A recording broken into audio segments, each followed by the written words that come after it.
በስመ አብ ወወልድ ወመንፈስ ቅዱስ አሃዱ አምላክ አሜን። ጨለማን ያሳደርከው ብርሃን፣ ዓለምን ያበራኸው ፋና፣ የማትሰበር መርከቤ፣ የማትፈርስ መሰረቴ፣ የማትሰረቅ ማህደሬ የሆንክ ጌታዬና አምላኬ ኢየሱስ ክርስቶስ ሆይ ከባሕሪ አባትህ ከአብ ከባሕሪ ሕይወት ከመንፈስ ቅዱስ ጋር ትክክል ለምትሆን ላንተ ከዘለዓለም እስከ ዘለዓለም ምስጋና ይድረስህ። ወውእቱ መጽአ ሀበ እግዚእ ኢየሱስ ቀዲሙ ሌሊተ፣ አስቀድሞ በሌሊት ወደ ጌታ ኢየሱስ መጣ።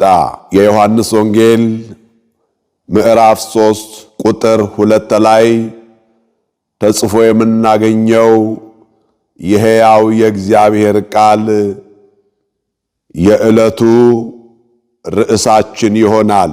የርዕሳችን መሠረታዊ ዓላማው የሰው መነሻው የትኛውም አይነት ኃጢአት ቢሆን መድረሻው መድኃኒቱን ክርስቶስን ማግኘት እንደሆነ ማስገንዘብ ነው። የቅዱስ ያሬድ የመዝሙሩ ርዕስ ሆረ ሀቤሁ ዘስሙ ኒቆዲሞስ ስለሚል ዕለቱ ኒቆዲሞስ ተብሏል። የአብይ ጾም 7ኛው ሳምንት ኒቆዲሞስ ይባላል። ኒቆዲሞስ የግሪክ ቃል ሲሆን ትርጉሙም ድል ማድረግ ወይም አሸናፊነት ማለት ነው። ከአዲስ ኪዳን ዋና ዋና ትምህርቶች አንዱ የሆነው ዳግም ልደት ሲሆን የተገለጠውም ለኒቆዲሞስ ነው። ስለ ዳግም ልደት ወይም ስለ ምስጢረ ጥምቀት በሰፊው ሌላ ርዕስ ይዘን ወደፊት የምንማረው ይሆናል። ኒቆዲሞስ ከአይሁድ ሊቃውንት አንዱ ሲሆን የሸንጎ አማካሪ፣ የክርስቶስ የማታ ተማሪ፣ ስለ ክርስቶስ ተከራካሪ፣ ለክርስቶስ ኢየሱስ የመከራው ቀን መስካሪ እንደሆነ ቅዱሳት መጻሕፍት ይነግሩናል። አንዳንድ ሰዎች ከደስታ ቀን ይልቅ የመከራ ቀን ወዳጅ ሆነው ይቀራሉ። ከብርሃን ቀን ይልቅ የጨለማ ቀን ወዳጅ ሆነው ይቀራሉ። ኒቆዲሞስ የሆነውም ይህ ነው። አስቀድሞ በሌሊት ወደ ኢየሱስ መጣ። ኒቆዲሞስ ወደ ጌታ ኢየሱስ በሌሊት ይመጣ የነበረው ለምንድን ነው የሚለውን ጥያቄ ስናነሳ ሊቃውንት የተለያዩ ምክንያቶችን ቢሰጡም ለምሳሌ ያህል ጥቂቶችን ለማየት እንሞክራለን። የመጀመሪያው ኒቆዲሞስ ወደ ጌታ ኢየሱስ በሌሊት ይመጣ የነበረው አይሁድን በመፍራቱ ነው። ኒቆዲሞስ የሚያቅማማ ፈሪና ግራ የተጋባ ሰው ነበር። ከተነቀፈው ጋር ቢታይ በሀገር በመንደሩ ስሜ ይጠፋል ብሎ አስቦ ይሆናል የፈራው። እንዲህ ያለው ጭንቀት ካለመወለድ ይመጣል። ወንድ ወደሽ ጢሙን ጠልተሽ እንዲሉ አበው ክርስቶስን ወዶ ነቀፋን ጠልቶ አይሆንም። ጌታ ግን ፍርሃቱን አልነቀፈውም። ጌታ ሊፈውስ የሚፈልገው የችግሩን ምንጭ ነው። የችግሩ ምንጭ ደግሞ ዳግመኛ አለመወለድ ነው። የእግዚአብሔር መንግሥት በልጅነት ክብር የምትወረስ ናት። በቃሉ በመንፈሱ በጥምቀት ዳግም መወለድ ያስፈልጋል። ዛሬ የብዙ ሰዎች ፍርሃት ምንጩ ዳግም አለመወለድ፣ ዳግም የተወለዱትም ደግሞ በእርሱ እርግጠኛ ሆኖ አለማመን ነው። ስለዚህ ሰው ከአብራከ መንፈስ ቅዱስ ከማይጸነ ዮርዳኖስ ሲወለድ የእግዚአብሔር ልጅ ይባላል። ካልተወለድን እግዚአብሔርን በፍቅር አባ አባት ብለን መጥራት አይሆንልንም። አባ አባት ብለን የምንጮህበትን የልጅነት መንፈስ ተቀበላችሁ እንጂ እንደገና ለፍርሃት የባርነትን መንፈስ አልተቀበላችሁምና ብሎ ሐዋርያው በሮሜ 8:15 ላይ እንደተናገረ ሰው የልጅነትን መንፈስ ሲቀበል ከፍርሃት ባርነት ነፃ ይወጣል። ኒቆዲሞስ የማታ ተማሪ ቢሆንም የኋላ ኋላ ግን ስለ ክርስቶስ በፍትህ አደባባይ ተከራክሯል። ዮሐንስ ወንጌል ምዕራፍ 7:50 ደቀ መዛሙርቱ ትተው በሸሹበት ቀን የክርስቶስን ቅዱስ ሥጋውን በክብር ገንዞ ቀብሯል። ዮሐንስ ወንጌል ምዕራፍ 19 ቁጥር 39። ሁሉ በሚገኝበት ቀን ሳይሆን ሁሉ በሚሸሽበት ቀን ታማኝ ሆኖ ተገኘ። በክፉ ቀን ጸንተን ለመቆም ክፉውን ቀን ማወቁ ይረዳናል። እግዚአብሔር ኒቆዲሞስን ያስተማረው ከሰዎች ለየት ባለ መልኩ ለየት ባለ ሰዓትም ነው። እግዚአብሔር የሚያስተምረን እርሱ በመረጠው መንገድ ነው። በሕይወት ውስጥ እያሳለፈ የሚያስተምር ብቸኛው መምህራችን ኢየሱስ ክርስቶስ ነው። ለዚሁ ነው በማቴዎስ ወንጌል ምዕራፍ 11 ቁጥር 29 ላይ ከእኔ ተማሩ ያለ። ኒቆዲሞስ ወደ ጌታችን የመጣው የመጀመሪያው ምክንያት ይህ ሲሆን፣ ሁለተኛው ከቀን ልብ የሌሊት ልብ ስለሚሰበሰብ፣ በእርግጥ በሙሉ ልብ በማስተዋል ለመማርና ለመመራመር ከቀን ግርግር ይልቅ የሌሊት ጸጥታ ስለሚፈለግ ብዙዎቹ ለጥናትና ለምርምር ሌሊቱን ይመርጣሉ። እኛም እንዲሁ። ኒቆዲሞስም እንደሚታወቀው የአይሁድ ሊቃቸው ነው። በብሉይ ኪዳን ሕጉ የሚፈልገውን ጽድቅ አሟልቶ የኖረ ጠንቃቃ አይሁዳዊም ፈሪሳዊም ነው። በጣም የሚገርሙ ነገሮች ያሉት ሰው ነው። ነገር ግን ወደ ጌታችን ወደ መድኃኒታችን ወደ ኢየሱስ ክርስቶስ የመጣው እግዚአብሔር ከእርሱ ጋር እንዳለ የሚያሳይ ተአምራቶችን በመመልከት ነው። ወደ ጌታችን ይህንን ተአምር አይቶ ቢመጣም ዳግመኛ የመወለድ ጸጋን አግኝቷል። የተወደዳችሁ የእግዚአብሔር ልጆች ምንም ነገር አይታችሁ ኑ፣ በየትኛውም ሁኔታ ውስጥ ሆናችሁ ኑ። እግዚአብሔር ሊቀበላችሁ እጁን ዘርግቷል። እግዚአብሔር ይወዳል። ምን አይነት ጭንቀት ውስጥ እንዳለን፣ ምን አይነት ድካም ውስጥ እንዳለን፣ ምን አይነት ስቃይ ውስጥ እንዳለን ከሰዎች ይልቅ ከሰዎችም ችግር ውስጥ ካለነው ከኛም ይልቅ እግዚአብሔር ይገባዋል። ኒቆዲሞስ ታምራቱን አድንቆ ስራውን ተመልክቶ በመገረም ወደ ጌታ መጥቷል። ነገር ግን ጌታ አልገፋውም። ወደ እኔ የሚመጣውን ከቶ ወደ ውጭ አላወጣውም ብሎ እንደተናገረው ኒቆዲሞስን ተቀበለው።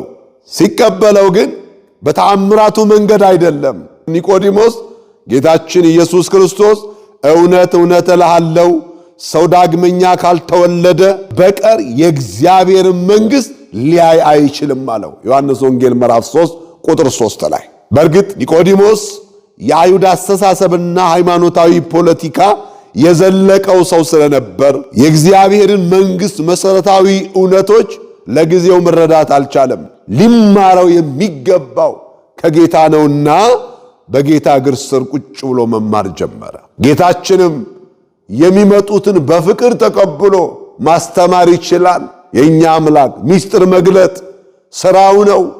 ኒቆዲሞስን አቅርቦት ኒቆዲሞስ ስለ ምድራዊ ነገር ሲያወራ ጌታችን ኢየሱስ ክርስቶስ ደግሞ ስለ ሰማያዊ ነገር ማውራት ጀመረ። አንዳንድ ጊዜ መተላለፍ እንዳይሆን የእግዚአብሔር ልጆች፣ በዓለም የሚወራው ምድራዊ ነው፣ በእግዚአብሔር መንግሥት የሚወራው ሰማያዊ ነው። ቤተ ክርስቲያን ደግሞ የእግዚአብሔር መንግሥት ዓላማ መግለጫ፣ አዋጅ ማወጃ ስፍራ ናት። የእግዚአብሔር መንግሥት እየታወጀ ስለ ምድራዊ ነገር እንዳናስብ፣ ሰማያዊው እንጀራ እየተመገብን ምድራዊ እንጀራ እንዳያስጨንቀን። ስለዚህ ኒቆዲሞስ ከጌታ ለመማር ዝግጁ ሆኖ መጣ። ጌታም ይህንን ትምህርት ለማስረዳት ሁለት ምሳሌዎችን ነው የተጠቀመው። የመጀመሪያው ምሳሌ ነፋስ ነው። ሁለተኛው ምሳሌ የነሐሱ እባብ ነው። የመጀመሪያው ጌታችን ነፋስን ከመንፈስ ቅዱስ ጋር እያነጻጸረ ለኒቆዲሞስ በሚገባው መልኩ ሲነግረው እናያለን። ምንም እንኳን አቧራ ሲበን፣ ዛፎች ሲንቀሳቀሱ የነፋስን ሥራ ማየት ብንችልም ከየት እንደመጣና ነፋሱ ወዴት እንደሚሄድ ግን ማየት አንችልም። ልክ እንዲሁ የመንፈስ ቅዱስ ሥራ በሰዎች ሕይወት ሲሰራ ብንመለከትም መንፈስ ምን እንደሚመስልና ምን እንደሚሰራ አንድን ሰው ለመንግስቱ እንዴት እንደሚያዘጋጅ ማወቅ አንችልም። ይህ ከላይ የምናገኘው አዲስ ሕይወት ምስጢር ነው። መንፈሳዊ እውነት ከአእምሮ በላይ መሆኑን ለማሳወቅ ጌታችን መድኃኒታችን ኢየሱስ ክርስቶስ ለኒቆዲሞስ የዳግም መወለድን ምስጢር ማስተማር ጀመረ። ከሥጋ የተወለደ ሥጋ ነው፣ ከመንፈስ የተወለደ መንፈስ ነው። ስለዚህ እንዲህ ስላልኩ አትደነቅ ነበር ያለው። የኒቆዲሞስ ጥያቄው እንዴት ነበር የሚለው፣ ክርስቶስ ደግሞ የሚሆነውን ነው የነገረው፣ ያልገባውን በማስረዳት። ስለዚህ ማንኛውም የሰው ልጅ በእግዚአብሔር ተፈጥሯል። ወደ መንግስቱ የሚገባው ግን ዳግም ከውሃና ከመንፈስ ቅዱስ የተወለደ መሆኑን ጌታችን ኢየሱስ ክርስቶስ በመጀመሪያው ምሳሌ አስተምሯል። ቀጥሎ ያለው ምሳሌ የነሐሱ እባብ ነው። እስራኤላውያን በምድረ በዳ ሲጓዙ በእግዚአብሔር ላይ አጉረመረሙ። እግዚአብሔርም ተናዳፊ እባቦችን ላከባቸው፣ ብዙዎችም ተነድፈው ሞቱ። ኃጢአታቸውን ተናዘው እንዲረዳቸው ወደ ሙሴ ጮኹ።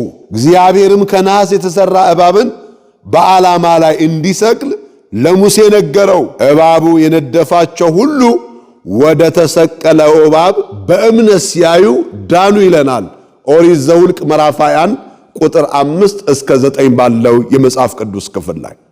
ይህ ለአዲስ ኪዳን ምሳሌ ነው። ይህ እባብ እንደተሰቀለ ሁሉ የሰው ልጅ ክርስቶስ እንደሚሰቀል ለኒቆዲሞስ ነገረው።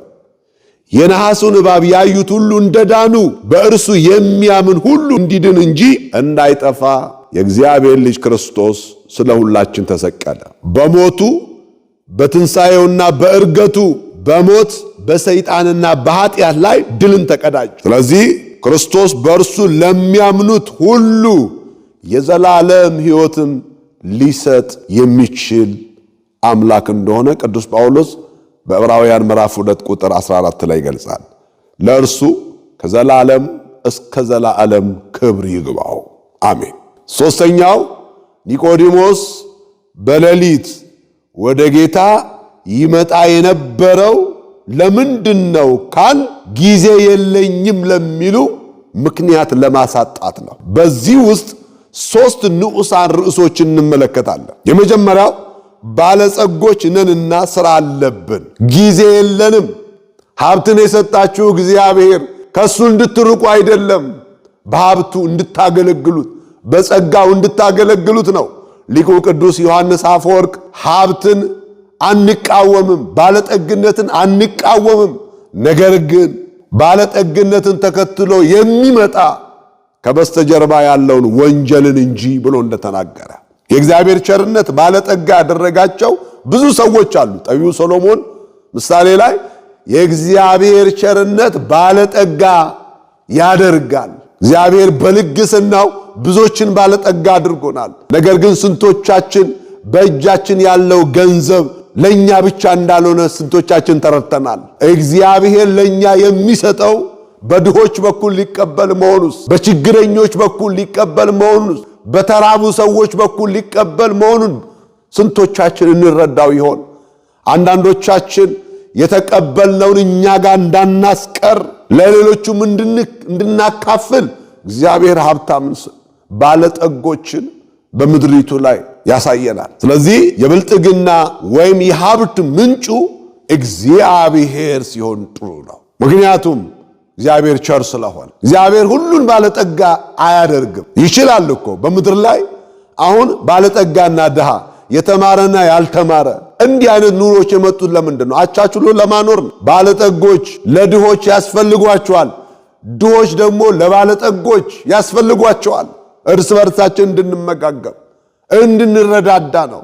ምክንያቱም ባለጠጋ የሆነው ድሆችን ሰራተኞችን ቀጥሮ ሰራተኞችም ባለጠጋ ጋር ተቀጥረው በሚያገኙ። እዚህ ኒቆዲሞስ ባለጠጋ ነበር፣ ግን ጌታ ያስፈልገው ነበር። ባለጠጎች ሀብት አለን የምንል ሀብታም ነኝና ባለጠጋ ሆኛለሁ አንድስ እንኳ ያስፈልገኝም የምትል ስለሆንክ ጎስቋላና ምስኪንም ድሃም እውርም የተራቆት መሆንን ስለማታውቅ ባለጠጋ እንድትሆን በእሳት የነጠረውን ወርቅ ተጎናጽፈ የራቁትነትን ኀፍረት እንዳይገለጥ ነጭ ልብስን እንድታይም ዓይኖችን የምትኳለውን ኩል ከኔ ትገዛ ዘንድ እመክራለሁ ብሎ በዮሐንስ ራእይ ምዕራፍ 3 ቁጥር 17 ላይ መንፈስ ቅዱስ ለአብያተ ክርስቲያናት ይመክራል። ስለዚህ የሁሉ ነገር ምንጭ ባለጠጋ እግዚአብሔር ነውና ስለዚህ ከኒቆዲሞስ ሕይወት የምንማረው ጊዜ የለንም የምንል ሰዎች ካለን ኒቆዲሞስ ባለጸጋ ሆኖ በቀን ባይችል እንኳን ሌሊቱን ከክርስቶስ ጋር ያሳልፍ እንደነበር እንማራለን። ሁለተኛው ተምረናል ይበቃናል ብለው የቆሙ ሰዎች። አዎ ኒቆዲሞስ እጅግ የተማረ በብሉይ ኪዳን ዕውቀት የበለጸገ ፈሪሳዊነትን ጠንቅቆ የተረዳ ብሉይ ኪዳን ላይ ያሉትን 46ቱን መጻሕፍት በሚገባ ያነበበ ያጠና ሌሎችንም የሚያስተምር ሊቅ ነው። ይበቃኛል ግን አላለም። ከሊቆች ሁሉ ሊቅ ከአዋቂዎች በላይ የሆነ አዋቂ የጌታ ትምህርት ያስፈልገው ነበር። ዛሬ አውቀናል ብለን የምንመካ በዓለማዊም በመንፈሳዊም ዓለም ያለ ብዙ እንዳላወቅ ብዙ እንደሚቀረን ደግሞም እስክንሞት ብንማር ትምህርት እንደማያልቅ መረዳት አለብን። ሰው ከተፈጥሮ ከመጽሐፍ ከመምህር ከመገለጥና ከሞት ይማራል። ኒቆዲሞስ የብሉይ ኪዳን ዕውቀት እስከ ጥግ ተምሯል። የተማረው ግን ከጭንቀቱ አላሳረፈውም። ከዚህ በፊት የተረዳው ለጥያቄው መልስ አልሆነለትም። የኒቆዲሞስ ጥማቱ ዕውቀት ሳይሆን ሕይወት ነው። ለዚሁ ነው ወደ ሕይወት መምህር ወደ ኢየሱስ ክርስቶስ በሌሊት አስቀድሞ የመጣው። ከጌታችን የሚወጣው ቃል አእምሮን የሚያሳልፍ ሰላምን የሚሰጥ የጌታችን ትምህርት እንደሌሎቹ ፊደልና ቋንቋ አይደለም፣ ሕይወትና መንፈስ ነው። እኔ ነገርኳችሁ ቃል አለ ሕይወትም መንፈስም ነው። ዮሐንስ 6:63 ላይ እንደምናነብ። ስለዚህ ዛሬ አውቀናል ተምረናል የምንል ሰዎች ከኒቆዲሞስ መማር ማወቅ አለብን፣ መረዳት አለብን። የዚህ ዓለም ዕውቀት ለጊዜው ማረፊያ ይሰጣል እንጂ ለዘላለም አያሳርፍም። ለዘላለም የሚያሳርፈው የሕይወት ዕውቀት የዘላለም ዕውቀት ፍለጋ ኒቆዲሞስ ወደ ጌታችን ወደ ኢየሱስ ክርስቶስ መጣ።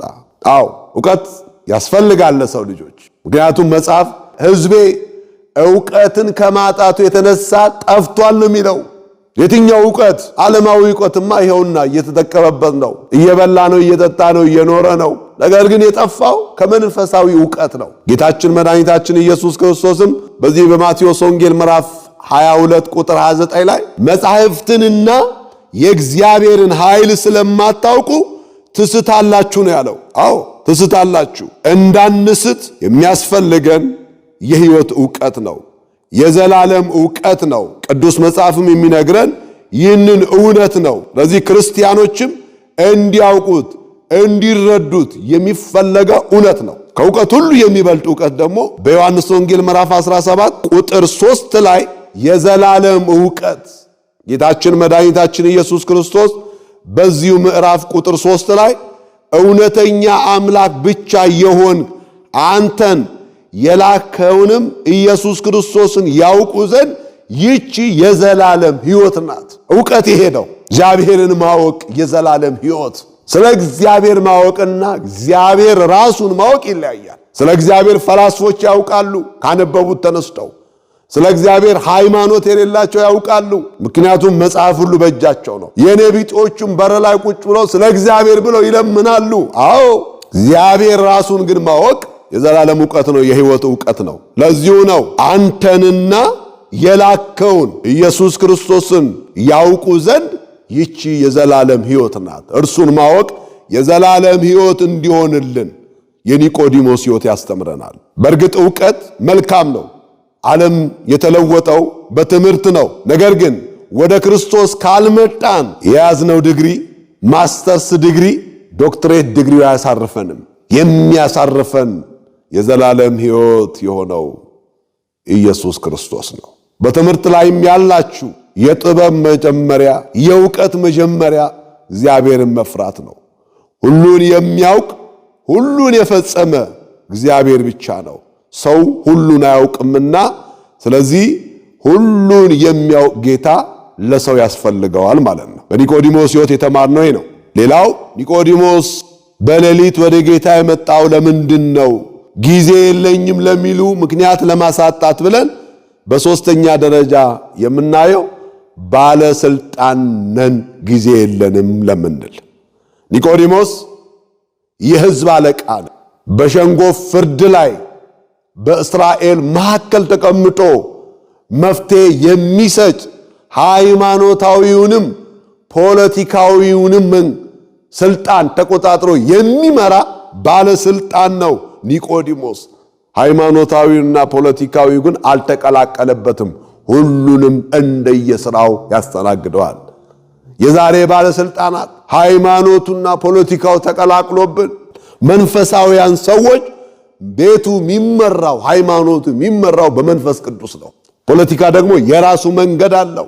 ስለዚህ ኒቆዲሞስ የሕዝብ ሁሉ አለቃ ነው፣ ባለስልጣን ነው። ቀን ባይቻለው በሌሊት ወደ ጌታ ኢየሱስ ክርስቶስ መጣ። ባለስልጣናት ስልጣን ከእግዚአብሔር ነውና በስልጣናችሁ እግዚአብሔርን አክብሩ። እግዚአብሔርን የምትፈሩ ባለስልጣናት ስትሆኑ እግዚአብሔርን የሚፈራ ሕዝብ ይበረክታል፣ ይበዛል። ዛሬ መሪውም ተመሪውም ለመለየት በሚያስቸግር መልኩ ውጥንቅጥ የወጣበት ዓለም ላይ ነው ያለነው። ነገር ግን ቅዱስ መጽሐፍ ለክርስቲያኖች የሚነግራቸው ነገር አለ። ክርስቲያን በዘመናት ሁሉ ስልጣን ከእግዚአብሔር እንደሆነ ያምናሉ። ምክንያቱም መጽሐፍ ቅዱስ ስለሚል ሮሜ 13:1 ላይ ቅዱስ ጳውሎስ ነፍስ ሁሉ በበላይ ላሉት ባለስልጣኖች ይገዛ፣ ከእግዚአብሔር ካልተገኘ በቀር ስልጣን የለምና፣ ያሉትም ባለስልጣኖች በእግዚአብሔር የተሾሙ ናቸው ብሎ ቅዱስ ጳውሎስ የሚነግረን። በተለይም ባለስልጣንን የሚቃወም እግዚአብሔርን ወይም የእግዚአብሔርን ሥርዓት እንደሚቃወም የሚቃወሙት በራሳቸው ላይ ፍርድን እንደሚቀበሉ ይህም ሮሜ ምዕራፍ 13 ቁጥር 1 እስከ 3 ድረስ ያለው ሐሳብ ይነግረናል። ስለዚህ ክርስቲያኖች መሪዎች ቢያስቸግሩ እንኳን ይጸልዩላቸዋል። ምክንያቱም ቅዱስ ጳውሎስ በዚሁ መልእክቱ ላይ ከሁሉ አስቀድሞ ልመናና ጸሎት፣ ምልጃና ምስጋና ለሰዎች ሁሉ ለነገስታትና ለባለስልጣናት እንዲደረግ አሳስባለሁ ብሎ ለመንፈስ ልጁ ሲናገር እንሰማለን። ስለዚህ እግዚአብሔር ስልጣንን ሰጥቷቸዋል። ግን የስልጣን ሁሉ ራስ እሱ እንደሆነ ማሰብ አለበት። የነገስታት ንጉሥ እሱ እንደሆነ፣ የመሪዎች ሁሉ መሪ እሱ እንደሆነ፣ የባለስልጣናት ሁሉ የበላይ እሱ እንደሆነ አምነን ራሳችን አዝግተን፣ ምክንያቱም ነገ ከዙፋናችሁ የምትወርዱበት ዘመን ይመጣል። ዛሬ ዙፋናችሁ ላይ ያላከበራችሁ፣ ዛሬ ስልጣን ላይ ሆናችሁ ያላከበራችሁት ነገ ምን ላይ ሆናችሁ ልታከብሩ ነው? ዙፋናችሁ የሚጸናው ከእግዚአብሔር ጋር ሲሆን ነው። ትናንት ተራ ሰው ሆናችሁ የረዳችሁን እግዚአብሔርን ስልጣን ላይ ሆናችሁ ጊዜ ሰዓት የለኝም አትበሉ። ስልጣንም ይሻራል፣ ጉልበትም ይከዳል፣ እግዚአብሔር ግን ለዘላለም ይኖራል። ስለዚህ ባለስልጣናት ጊዜ የለንም ለምንል ሰዎች ኒቆዲሞስ ያስተምራል። ኒቆዲሞስ ያ ሁሉ ኃላፊነት እያለው ወደ ጌታ ይመጣ ነበር፣ ሊማር፣ ሊጸልይ፣ ሊያመልክ። ዛሬም ወደ እግዚአብሔር ቤት ቃሉን ለመማር ባለስልጣናት፣ ቤተ ክርስቲያን የድሆች ብቻ እስኪመስል ድረስ ባለስልጣናት የሉም፣ ባለጸጎች የሉም። በእርግጥ እኛም ጋር ያሉ ክፍተቶች አሉ። ባለጸጋ ወደ እግዚአብሔር መንግሥት ከሚገባ ብለን ጥቅስ ምን ጠቅስ እኛ ነን። በጎን ደግሞ ከየትም ያምጣው ለሆነ ነገር ፈልገን እገሌ 100,000 ብር እገሌ ይህን ያህል ብር ሰጠ ሲባል አጨብጭቡለት።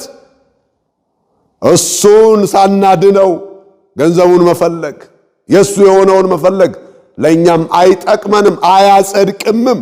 መጀመሪያ እግዚአብሔር የሚፈልገው ያንተን ልብ ነው። አንተን ነው የሚፈልገው። የሞተው ላንተ ነው፣ የተሰቀለው ላንተ ነው፣ የቆሰለው ላንተ ነው። ይህንን መረዳት አለብን። ቁጭ ብለን የሰማነው ቃል ልባችን የነካው እውነት አንድ ቀን በመከራ ቀን ለቤተ ክርስቲያን እንድንቆም ያደርገናል። ዛሬ ኑና የእግዚአብሔርን ቃል ስሙ። ኒቆዲሞስ በሌሊት የመጣው የሌሊት ምሳሌነቱ አንደኛው ኦሪት በሌሊት ይመሰላል። ኦሪት ሊመጣ ላለው ጥላ ቢሆንም ከአዳም እስከ ክርስቶስ ያሉት የሰው ዘር በሙሉ በኃጢአትና በኩነኔ ውስጥ ነበሩ። ነገር ግን ክርስቶስ ሲመጣ ብርሃን ወጣላቸው። ለዚሁ ነው ኢሳይያስ ምዕራፍ 9 ቁጥር 2 ላይ ወሕዝብ ዘይነብር ውስተ ጽላሎተ ሞት ርእዩ ብርሃነ አብየ በጨለማ የነበረ ሕዝብ ብርሃን ወጣላቸው ተብሎ የተነገረው ወንጌል ብርሃን ነው። ወንጌል ሕይወት ነው። ወንጌል ፍቅር ነው። ወንጌል ይቅርታ ነው። ወንጌል ምሕረት ነው። ወንጌል ቸርነት ነው። ወንጌል በጎነት ነው። ስለዚህ ኦሪት ያጠፋ ይጥፋ፣ የገደለ ይገደል፣ አይን ስለ አይን ነው የሚለው። ወንጌል ግን እንደዛ አይደለም። ጠላትን ጥላ የሚለው ኦሪት ወደ ወንጌል ሲመጣ ደግሞ ጠላቶቻችሁን ውደዱ። ከኦሪት መሻገር አለብን ወደ አዲስ። ዛሬ በገዳይነት ውስጥ ያለ፣ በጥላቻ ውስጥ ያለን፣ በልዩ ልዩ ክፋቶች ውስጥ ያለን ሰዎች አሁንም ኦሪት ውስጥ ነው። የገደለን ለመግደል፣ ያጠፋውን ለማጥፋት፣ ክፉ ያደረገብን ክፉ ለማድረግ እንድትነሳሳ የሚያደርገው ኦሪታዊነት ነው። ወደ ወንጌል ስትመጣ ግን ይቅርታ ነው፣ ፍቅር ነው፣ ሰላም ነው። ሁሉን እንድትወደው የሚጋብዝ። ስለዚህ ሌሊት የተባለው ኦሪት ናት፣ ብርሃን የተባለው ደግሞ ወንጌል ነው። ሁለተኛው የሌሊት ምሳሌ ድንቁርና ነው፣ አለማወቅ።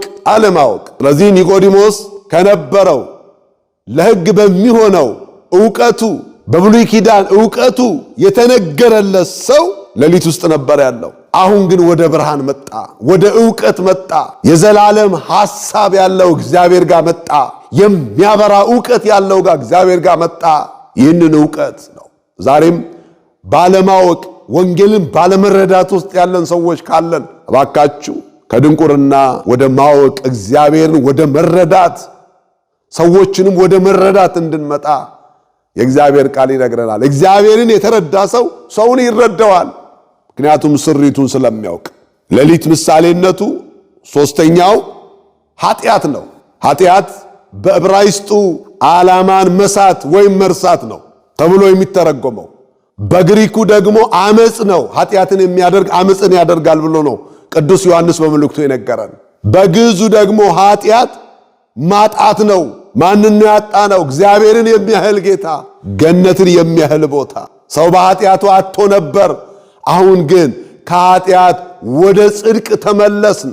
ከጨለማ ወደ ቢደነቀው ብርሃን ወጣን። የእርሱን በጎነት እንድንናገር የተመረጠ ትውልድ ሊያደርገን ክርስቶስ መጣ። ጨለማው ይበራል፣ ሌሊቱም ይነጋል። እግዚአብሔር ልጆች ወደ ማን ስንመጣ? ወደ ጌታችን ወደ ኢየሱስ ክርስቶስ ስንመጣ። የኒቆዲሞስ ጉዞ ከጨለማ ወደ ብርሃን ነው። ከኃጢአት ወደ ጽድቅ ነው። ከድንቁርና ወደ ሕይወት ዕውቀት ነው። ከምድራዊነት ወደ ሰማያዊነት ነው። ከጊዜያዊነት ወደ ዘላለማዊነት ነው የተሻገረው። በእኔ የሚያምን ከሞት ወደ ሕይወት ተሻገረ ነው የሚለው መጽሐፍ። ዛሬ በዝሙት ያለ ሰው ወደ ቅድስና ሲመጣ ከሞት ወደ ሕይወት ተሻግሯል። ዛሬ በስርቆት ያለ ሰው ወደ መታመን፣ ወደ መመጽወት፣ ወደ መለገስ ሲመጣ እሱ ከኃጢአት ወደ ጽድቅ ተመልሷል። ዛሬ በቂም፣ በበቀል፣ በክፋት፣ በተንኮል ያለው ሰው አድራሻውን ሊቀይር ያስፈልጋል። ወደ ጽድቅ፣ ወደ በጎነት፣ ወደ መልካምነት የእግዚአብሔር ቃል የሚነግረን የኒቆዲሞስም ሕይወት የሚያስተምረን ይሄ ነው። ይሄንን የመጽሐፍ ቅዱስ ክፍል ብዙ ዘመን ሰምተነዋል። በተለይ ክርስትና ቤት ውስጥ ክርስትና መቼም ማንም ሰው ተጋብዞ ይመጣል። በክርስትናና በሞት ሰው አይቀርም ከእግዚአብሔር ቤት። በሞት ጊዜ የሚነበበውንም ይልቁንም በክርስትና ጊዜ የሚነበበው ወንጌል ሰው ያውቀዋል። በተለይ በክርስትና ጊዜ የዮሐንስ ወንጌል ምዕራፍ 3 ነው የሚነበበው። ይህንን ጥቅስ ሕፃናቱ እንኳን ሳይቀሩ እየሰሙት ነው የሚያድጉት። የተወለድነው ጸጋ ስንቶቻችን አጥብቀን ይዘናል። ስለዚህ የሰማነው የእምነት ቃል ሊዋሃደን ይገባል፣ ሊለውጠን ይገባል፣ ልንለወጥ ይገባል ለእግዚአብሔር መንግሥት። ስለዚህ ኒቆዲሞስ የሚያስተምረን ይህንን ነው። አስቀድሞ በሌሊት ወደ ጌታ ኢየሱስ።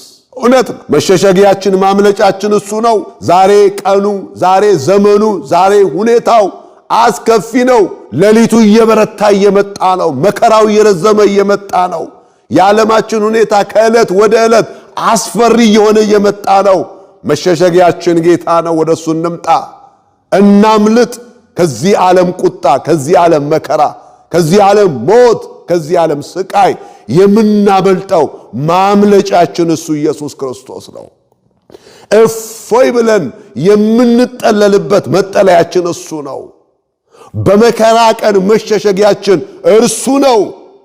ዛሬ ላይ ያልተጠጋነውን የመከራ ቀን እንዳንፈልገው፣ ባለጸጋ ሆነን ያልታመንለትን ጌታ ማጣት ይመጣና ባዶ እጃችን ስንሆን ጌታን እንዳንፈልገው፣ ጤነኞች ሆነን እንደፈለግን በዓለም ስንቦርቅ የነበርን በሕመም ስንያዝ ጌታ ሆይ እንዳንለው፣ ዓለም ብለን በእውቀታችን ስንመካ የነበርንበት ዘመን አክትሞ ዕውቀት ከንቱ ሲሆን ጌታን ወደ መፈለግ ግዴላችሁ። ገበሬ ሰኔ ላይ ከዚያም በፊት ከፍ ቢል ግንቦት ላይ ሚያዝያ ላይ የበተነውን ነው መስከረም ህዳር ታኅሳስ ላይ የሚያጭደው። እኛም ዛሬ ያኖርነው ስንቅ ነው ነገ ላይ ለክፉ ቀናችን የሚሆነው። ዛሬ ከእግዚአብሔር ጋር ነገን ለመሻገር ዛሬን ከእርሱ ጋር እንደ ኒቆዲሞስ ወደ ጌታ የከፋው ሌሊት ሳይመጣ አስቀድመን ወደ ጌታ እንምጣ። ያን ጊዜ የጌታ ብርሃን የጌታ እውነት ይገለጥልናል። ኢየሱስ ክርስቶስ ከጭንቀታችን ሊገላግለን የታመነ አምላክ ነውና ወደ እርሱ እንምጣ ነው መልእክቱ። እሱም ጠርቶናል። እናንት ደካሞች ሸክም የከበደባችሁ ወደ እኔ ኑ፣ እኔም አሳርፋችኋለሁ። ቀንበሬ ልዝብ ሸክሜም ቀሊል ነው ብሎ ነግሮናል። ወደ እሱ እንምጣ። ምንም አይነት ኃጢአት ይኑርብን፣ ምንም አይነት ድካም ይኑርብን፣ ወደ እርሱ እንምጣ። እርሱ አይቻለውም አይችልም የሚባል ነገር የለም። ሁሉን የሚችል አምላክ ነው። ለዚሁ ነው እሱም በዮሐንስ ወንጌል ምዕራፍ 6 ላይ ለዘመጻሐቤ ኢይሰድዶ ወኢያወጾ አፍአ ያለው፣ ወደ እኔ የሚመጣውን ከቶ ወደ ውጭ አላወጣውም አልገፋውም አለ። ጌታ የሚቀበል አምላክ ነው። ዛሬም እጆቹ ተዘርግቶ ይጠብቀናል።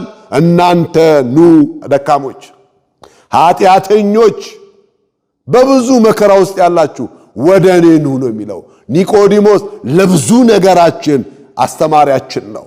ከነ ድካሙ መጣ፣ ከነ ሸክሙ መጣ፣ ከነ ጭንቀቱ መጣ፣ ከነ ጥያቄው መጣ። ዛሬም ከነ ጥያቄያችን፣ ከነ ድካማችን፣ ከነ ጭንቀታችን እንምጣ። እሱ ያሳርፈናል። መፍትያችን እርሱ ኢየሱስ ክርስቶስ ነው። ለዚሁ ነው በሌሊት ወደ ጌታ የመጣው። እንምጣ ወደ እርሱ፣ ደስ ብሎን እንኑር ከሱ ጋር። ምንም ነገር ባይኖረን እሱ ስላለን ሀብታሞች ነን፣ ባለጠጎች ነን፣ ጤነኞች ነን፣ ባለስልጣኖች ነን። የእግዚአብሔር ልጆች ከመባል የሚበልጥ ስልጣን የለም። ይህንን ጸጋ ነው የሰጠን። ስለዚህ የኒቆዲሞስ ሕይወት የሚያስተምረን ይህንን ነው። ወደ ጌታ ወደ ኢየሱስ ክርስቶስ መጥተን ቃሉን ሰምተን ሥጋውን በልተን ደሙን ጠጥተን መንግሥቱንና ጽድቁን እንድንወርስ የእግዚአብሔር ቸርነት የእመቤታችን አማላጅነት የቅዱሳን ጸጋና በረከት ከሁላችን ጋር ይሁን። አሜን።